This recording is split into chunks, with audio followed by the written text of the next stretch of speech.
ഇപ്പം നമ്മൾ പറഞ്ഞത് വേണ്ട, നമ്മൾ പറയുമ്പോൾ നമ്മൾ ജിഹാദിയോ ഒക്കെ ആവും. അപ്പം ഇവരെ കൂട്ടത്തിലുള്ളവർ പ്രഗത്ഭനായ സ്വാമി ശങ്കരാചാര്യ എന്താണ് ഈ സ്വർണ്ണക്കൊള്ളയെക്കുറിച്ചും RSSനെ കുറിച്ചും BJPയെ കുറിച്ചും പറയുന്നത് എന്ന് നമ്മൾക്കൊന്ന് കേൾക്കാം. ഇന്ന് സോഷ്യൽ മീഡിയയിൽ വൈറലായിക്കൊണ്ടിരിക്കുന്ന 2 വീഡിയോകൾ കണ്ടാൽ നിങ്ങൾ ഞെട്ടും. വെറുമൊരു സാധാരണക്കാരല്ല, ഹൈന്ദവ ധർമ്മത്തിന്റെ ഏറ്റവും ഉയർന്ന പീഠത്തിലിരിക്കുന്ന സാക്ഷാൽ ശങ്കരാചാര്യരും രാജ്യത്തെ ഒരു പ്രമുഖ ഹിന്ദു സ്വാമിയും ചേർന്ന് നരേന്ദ്രമോദിയുടെയും സംഘപരിവാറിന്റെയും തനിനിറം ലോകത്തിനു മുന്നിൽ തുറന്നു കാട്ടുകയാണ്. ആരാണ് യഥാർത്ഥ ഹിന്ദു? മോദി ഭരണം ഇന്ത്യയെ എവിടെ എത്തിച്ചു? ഈ ചോദ്യങ്ങൾക്കുള്ള ഉത്തരമാണ് ഇവർ നൽകുന്നത്. ഇത് എന്താണെന്ന് നമുക്ക് വ്യക്തമായി കാണുകയും അവലോകനം ചെയ്യുകയും ചെയ്യാം. ചാനൽ ഇഷ്ടപ്പെടുന്ന സബ്സ്ക്രൈബ് ചെയ്യാത്തവർ സബ്സ്ക്രൈബ് ചെയ്യാൻ മറക്കല്ലേ. ഹിന്ദുത്വത്തിന്റെ പേര് പറഞ്ഞ് വോട്ട് ബാങ്ക് രാഷ്ട്രീയം കളിക്കുന്ന BJPയുടെയും RSSന്റെയും മുഖംമൂടിയാണ് ഇവിടെ അഴിഞ്ഞു വീഴുന്നത്. യഥാർത്ഥ ഹൈന്ദവ മൂല്യങ്ങളെക്കുറിച്ച് ഇവർക്ക് വല്ല ധാരണയുമുണ്ടോ? രാജ്യം കത്തുമ്പോഴും പേപ്പർ ലീക്ക് കാരണം ലക്ഷക്കണക്കിന് യുവാക്കളുടെ ഭാവി തകരുമ്പോഴും മൗനം പാലിക്കുന്ന ഈ മോദിക്കൂട്ടങ്ങളെക്കാൾ എത്രയോ ഭേദമാണ് ജനങ്ങളുടെ ശബ്ദമായി മാറിയ രാഹുൽ ഗാന്ധി. ജനങ്ങൾക്ക് വേണ്ടി സംസാരിക്കുന്നവരാണ് യഥാർത്ഥ നേതാക്കൾ എന്ന് തെളിയിച്ചുകൊണ്ടാണ് രാഹുൽ ഗാന്ധി മുന്നോട്ട് പോകുന്നത്. എന്നാൽ മറുഭാഗത്ത് നടക്കുന്നത് എന്താണെന്ന് വ്യക്തമാക്കുകയാണ് ജ്യോതിർമഠത്തിലെ ശങ്കരാചാര്യർ സ്വാമി അഭിമുക്തേശ്വരാനന്ദ സരസ്വതി.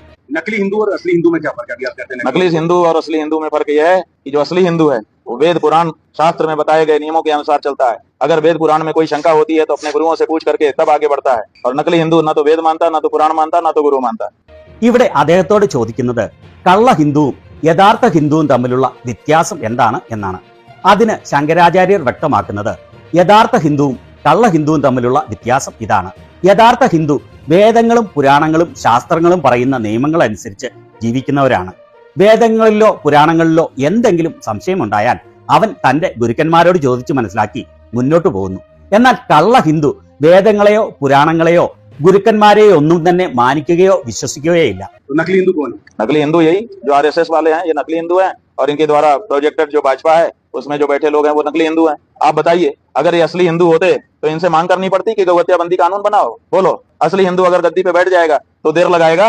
पहले दिन बिना मांगे कर देगा कि भाई ये तो करूंगा ही, चाहे तुम विरोध ही करो. लेकिन ये तो 10-10 साल 12-12 साल से बैठे हुए हैं और उसके बाद भी इनसे मांगना पड़ रहा है. मांगने के बाद केवल गाय को माता कह के पुकार दो, इतना भी मानने को तैयार नहीं है. नकली हिंदू नहीं है तो क्या है बताओ? और कौन से अब तुमको प्रमाण पत्र चाहिए नकली हिंदू का? हमने तो कहा था 40 दिन में प्रमाण पत्र दो, नहीं तो तुम नकली हिंदू हो. दिया? बोलो, रजिस्टर्ड नकली हिंदू हैं ये लोग. अब प्रमाणित हो चुका है, प्रमाणित हिंदू नकली हिंदू है. അപ്പോൾ ലേഖകൻ ചോദിക്കുകയാണ്, അങ്ങനെയെങ്കിൽ ആരാണ് ഈ കള്ള ഹിന്ദുക്കൾ? ശങ്കരാചാര്യർ പറഞ്ഞത് ഈ RSSകാരാണ് കള്ള ഹിന്ദുക്കൾ. അവർ പൊക്കിക്കൊണ്ട് നടക്കുന്ന BJPയിലുള്ള ആളുകളാണ് കള്ള ഹിന്ദുക്കൾ. നിങ്ങൾ പറയൂ, യഥാർത്ഥ ഹിന്ദുക്കളാണെങ്കിൽ ഗോവധം നിരോധിക്കാനുള്ള നിയമം കൊണ്ടുവരാൻ നമ്മൾ അവരോട് ആവശ്യപ്പെടേണ്ടി വരുമായിരുന്നോ? ഒരു യഥാർത്ഥ ഹിന്ദു അധികാരത്തിൽ ഇരുന്നാൽ അവൻ ഗോവധം നിരോധിക്കാൻ ഇത്രയും സമയം എടുക്കുമോ? അധികാരത്തിൽ എത്തുന്ന ആദ്യ ദിവസം തന്നെ ആരും ആവശ്യപ്പെടാതെ അവൻ അത് നടപ്പിലാക്കും, നിങ്ങൾ അതിനെ എതിർത്താൽ പോലും. എന്നാൽ ഇവർ 10-12 വർഷമായി അധികാരത്തിൽ ഇരിക്കുകയാണ്. എന്നിട്ടും നമ്മൾ ഇത് അവരോട് ആവശ്യപ്പെടേണ്ടി വരുന്നു. ആവശ്യപ്പെട്ടിട്ട് പോലും പശുവിനെ മാതാവ് എന്ന് വിളിക്കാൻ പോലും അവർ തയ്യാറാകുന്നില്ല. ഇവർ കള്ള ഹിന്ദുക്കൾ അല്ലെങ്കിൽ പിന്നെ ആരാണ്? ഇവർ കള്ള ഹിന്ദുക്കൾ ആണെന്നുള്ളതിന് ഇതിനും വലിയ എന്ത് സർട്ടിഫിക്കറ്റാണ് നിങ്ങൾക്ക് വേണ്ടത്? ഞങ്ങൾ പറഞ്ഞിരുന്നു 40 ദിവസത്തിനകം ഇതിന് തെളിവ് തന്നില്ലെങ്കിൽ നിങ്ങൾ വ്യാജന്മാരാണെന്ന്. അവർ തന്നോ? ഇല്ല. ഇവർ സർട്ടിഫൈഡ് ആയ കള്ള ഹിന്ദുക്കളാണ്. അത് ഇപ്പോൾ തെളിഞ്ഞിരിക്കുകയാണ്. കണ്ടില്ലേ സുഹൃത്തുക്കളെ, RSSും BJPയും വെറും കപട ഹിന്ദുക്കളാണെന്നാണ് രാജ്യത്തെ ഏറ്റവും വലിയ ഹൈന്ദവ ആചാര്യൻ പരസ്യമായി പറയുന്നത്. വോട്ടിനു വേണ്ടി മാത്രം പശുവിനെയും മതത്തെയും ഉപയോഗിക്കുന്ന മോദിക്ക് ഇതിലും വലിയൊരു തിരിച്ചടി കിട്ടാനില്ല. പശുവിനെ അമ്മയെന്ന് വിളിക്കാൻ പോലും മടിക്കുന്ന ഇക്കൂട്ടരാണോ ഹിന്ദുക്കളുടെ കാവൽക്കാർ എന്നാണ് ശങ്കരാചാര്യർ ചോദിക്കുന്നത്. ഇവിടെയാണ് രാഹുൽ ഗാന്ധിയെ പോലെയുള്ള നേതാക്കളുടെ പ്രസക്തി. അവർ മതത്തിന്റെ പേരിൽ മനുഷ്യരെ ഭിന്നിപ്പിക്കുന്നില്ല, മറിച്ച് എല്ലാവരെയും ഒന്നിച്ച് ചേർത്ത് പിടിക്കുന്നു. ഇനി നമുക്ക് രണ്ടാമത്തെ വീഡിയോയിലേക്ക് പോകാം. കോക്രോച്ച് ജനതാ പാർട്ടി നടത്തിയ പേപ്പർ ലീക്കിനെതിരെയുള്ള പ്രതിഷേധത്തിൽ പങ്കെടുത്തുകൊണ്ട് ഒരു പ്രമുഖ ഹിന്ദുസ്വാമി പറയുന്ന കാര്യങ്ങളാണിത്. ഈ രാജ്യം എത്രത്തോളം അപകടകരമായ അവസ്ഥയിലാണെന്ന് അദ്ദേഹം തുറന്നു പറയുകയാണ്. हथियार डालने के लिए मैं कहने नहीं आ रहा हूँ, ये कह रहा हूँ कि आप बहुत लेट हो गए. ये काम आज के 10 साल पहले करना चाहिए. अब देर कुछ नहीं हो सकता है, देर आने से कुछ नहीं होता है. अब सब कुछ लुट गया है, सब कुछ हाथों से चला गया है. अब वो जो करना चाहेंगे करेंगे, आप कुछ नहीं कर सकते. റിപ്പോർട്ടർ ചോദിച്ചത്. അപ്പോൾ അങ്ങ് ഇന്ന് ഇവിടെ കുട്ടികളെ കാര്യങ്ങൾ ബോധ്യപ്പെടുത്താൻ വന്നതാണോ, അതോ കുട്ടികളോട് സമരം നിർത്താൻ പറയുകയാണോ? സ്വാമിയുടെ മറുപടി: ഞാൻ കുട്ടികളോട് സമരം നിർത്താൻ പറയാൻ വന്നതല്ല. ഞാൻ പറയുന്നത് നിങ്ങൾ ഒരുപാട് വൈകിപ്പോയി എന്നാണ്. ഈ കാര്യം ചെയ്യേണ്ടിയിരുന്നത് 10 വർഷം മുൻപായിരുന്നു. ഇപ്പോൾ വളരെ വൈകിപ്പോയി.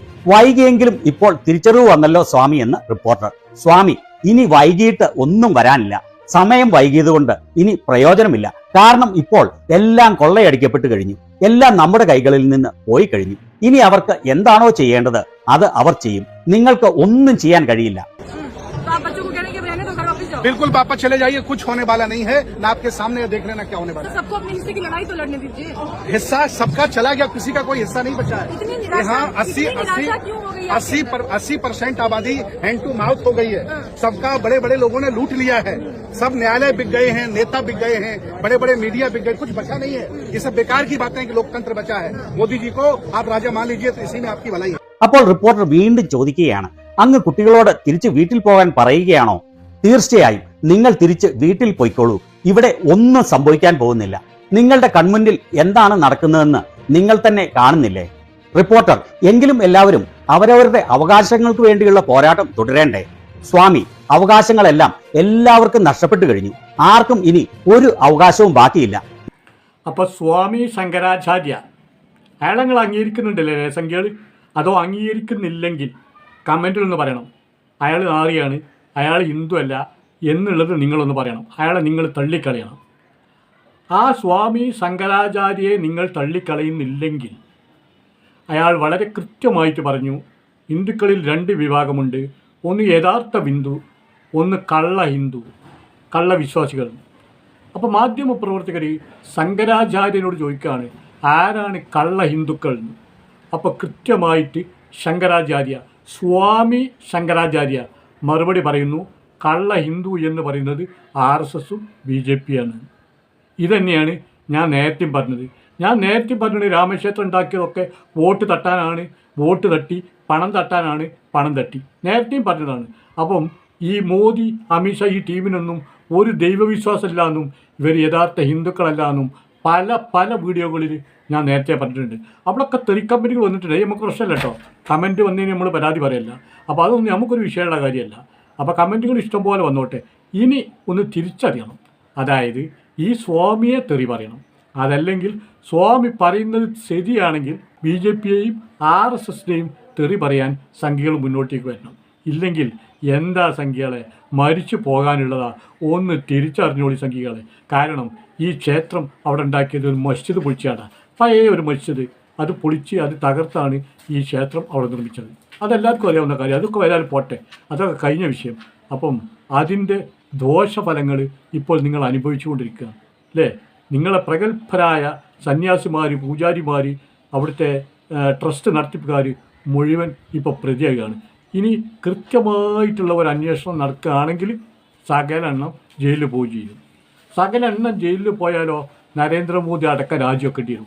കാരണം ഈ ക്ഷേത്രം ഉണ്ടാക്കിയതും പ്രാണപ്രതിഷ്ഠ നടത്തിയതും അവിടെയൊക്കെ ഈ ട്രസ്റ്റ് അംഗങ്ങളെ നിയോഗിച്ചതും ആരാണ്? നരേന്ദ്രമോദിയാണ്, RSS ആണ്, സംഘപരിവാറാണ്. അതുകൊണ്ട് കൃത്യമായ അന്വേഷണം നടന്നാൽ രാജ്യമല്ലാതെ വേറൊരു മാർഗവും നരേന്ദ്രമോദിക്ക് ഉണ്ടാവില്ല. അതുകൊണ്ട് തന്നെ കൃത്യമായ അന്വേഷണം നടക്കില്ല. പിന്നെ ഇപ്പോൾ നേരത്തെ ഒരു ഷോർട്ട് വിട്ടപ്പം ഒരു സംഖ്യ കമൻ്റ് ഇട്ട് വന്നതാണ്, അതൊക്കെ കോടതിൻ്റെ കീഴിലാണ്. അതൊക്കെ നിങ്ങളെന്തിനാണ് അന്വേഷിക്കുന്നത്? കോടതി അന്വേഷിച്ചോളും. ഏത് കോടതിയാണ് സംഖ്യയെ ഇത് അന്വേഷിക്കുക? ബാബരി മസ്ജിദിൻ്റെ വിധി പറഞ്ഞ് ബാബരി മസ്ജിദാണെന്നും അത് ക്ഷേത്രമാണെന്ന് തെളിയിക്കാൻ പറ്റിയ രേഖകളൊന്നും ഇല്ല എന്നും അവിടെ പിന്നെ വിഗ്രഹങ്ങൾ കൊണ്ടുപോയി വെച്ചതാണ് എന്നൊക്കെ വിധി പറഞ്ഞ ജഡ്ജി അവസാനം ജഡ്ജി എന്താ പറഞ്ഞത്? അത് ഹിന്ദുക്കൾക്ക് ക്ഷേത്രം ഉണ്ടാക്കാൻ വേണ്ടി വിട്ടുകൊടുക്കുക എന്ന് പറഞ്ഞു. ആ ജഡ്ജിയാണോ അല്ലെങ്കിൽ അത്തരം കോടതിയാണോ ഇത് സംരക്ഷിച്ചോളും നിങ്ങൾ പറയുന്നത്? ആ വിശ്വാസങ്ങൾക്കുണ്ടല്ലേ? കോടതി നിങ്ങളെ മാനം രക്ഷിക്കും, കോടതി നിങ്ങളെ കളവെന്ന് രക്ഷിക്കും, കോടതി നിങ്ങളെ കള്ളന്മാരല്ലാതാക്കും, കോടതി നിങ്ങളെ സംരക്ഷിക്കും എന്ന് നിങ്ങൾക്ക് വിശ്വാസമുണ്ട്. ആ വിശ്വാസം തന്നെയാണ് ഞങ്ങൾ ചോദ്യം ചെയ്യുന്നത്.